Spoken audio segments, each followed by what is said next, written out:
எல்லாருக்கும் வணக்கம். இன்றைக்கி நம்ம பால் சுறா கருவாடு குழம்பு எப்படி வைக்கிறதுன்னு பார்ப்போம்.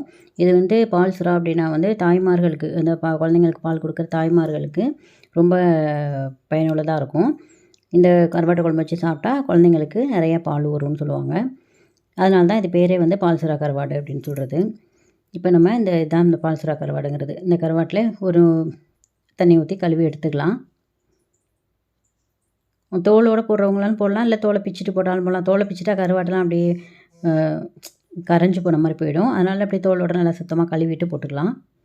பாருங்கள் கருவாடு எப்படி இருக்குன்னு. இந்த மாதிரி தான் பீஸ் பீஸாக இருக்கணும். அதான் ரொம்ப நல்லாயிருக்கும். கழுவி எடுத்தாச்சு. இப்போ நம்ம சட்டியை வச்சுக்கலாம். அடுப்பில் சட்டி வச்சுட்டு எண்ணெய் ஊற்றி, நம்ம சமையல் எண்ணெய் எது வேணாலும் ஊற்றிக்கலாம். அதை ஊற்றிக்குவோம். அதில் கொஞ்சமாக சோம்பு, ஒரு 1/2 டீஸ்பூன் சோம்பு, ஒரு 1/2 டீஸ்பூன் வந்து வெந்தயம், இது ரெண்டையும் போட்டுக்கலாம்.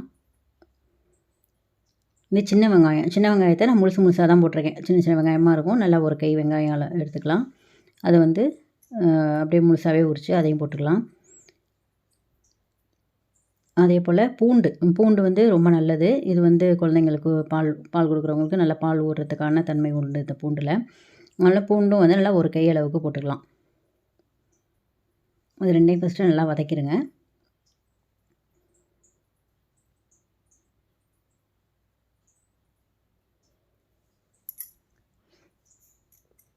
தக்காளி நான் வந்து ஒரு தக்காளி தான் போட்டிருக்கேன். இதே போல் இல்லை 2 தக்காளி வேணும், கொஞ்சம் புளிப்பு அதிகமாக வேணும் அப்படிங்கிறவங்க 2 தக்காளி கூட போட்டுக்கலாம். ஒரு தக்காளி போட்டு வதக்கிக்கலாம். இப்போ கொஞ்சமாக புளி கரைச்சி ஊற்றணும் அதில். ஏன்னா வந்து கருவாட்டு குழம்புக்கு புளி ஊற்றினா தான் நல்லாயிருக்கும். நம்மளோட கமெண்ட்ஸில் நிறைய பேர் சொல்லியிருக்கீங்க புளி தான் அதிகமாக சேர்க்குறோம் நம்ம சமையலில் அப்படின்னு. நம்ம ஊர் பக்கம் புளி நிறையா சேர்த்து தான் வந்து சமையல் பண்ணுவாங்க. அது மாதிரியே எங்களுக்கு பழகிடுச்சு. இப்போ எப்படி கருவாட்டு குழம்புக்கு புளி ஊற்றாமல் செய்ய முடியாது இல்லையா? அதனால் கொஞ்சம் தேவையான அளவு புளியை கரைச்சி அதில் ஊற்றிடலாம்.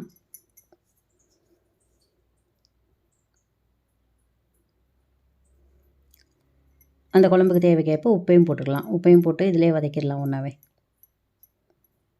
அப்போ தான் அந்த வெங்காயம், பூண்டு இதுக்குள்ளெல்லாம் நல்லா உப்பு சார்ந்திருக்கும். அதனால தான் ஃபஸ்ட்டு நம்ம உப்பு போட்டு வதக்கிடுறது.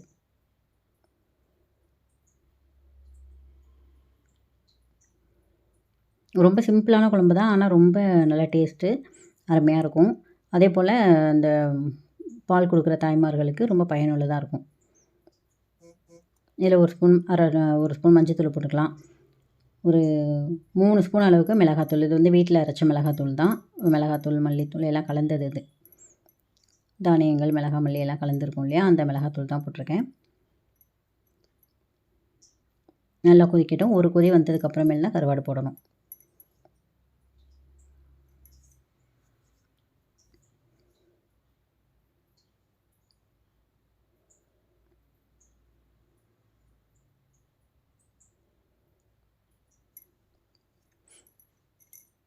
நல்லா கொதித்து வந்ததுக்கப்புறமேலு நம்ம கழுவி வச்சுருக்கோம் இல்லையா கருவாடை, அதை அதில் சேர்த்துக்கலாம்.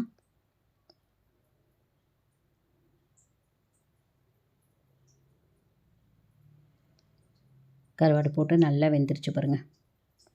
நல்லா வெந்து குழம்பும் எல்லாம் ஒன்றா சேர்ந்த மாதிரி வந்துருச்சு.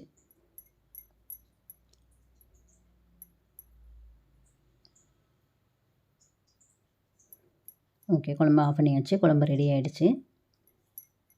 இப்போ நம்ம சாதத்தோடு சேர்த்து போட்டு சாப்பிட்லாம். இந்த குழம்புக்கு முருங்கைக்கீரை பொரியல் இல்லை அவிச்ச முட்டை ரெண்டுமே நல்லாயிருக்கும். இன்றைக்கி நம்ம வந்து அவிச்ச முட்டை தான் செஞ்சுருக்கோம்.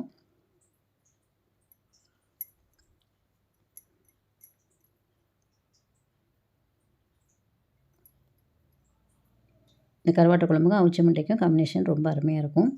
கண்டிப்பாக எல்லோரும் செய்து பாருங்கள். செஞ்சு பார்த்துட்டு எப்படி இருக்குன்னு கமெண்ட் பண்ணுங்கள். தேங்க்யூ.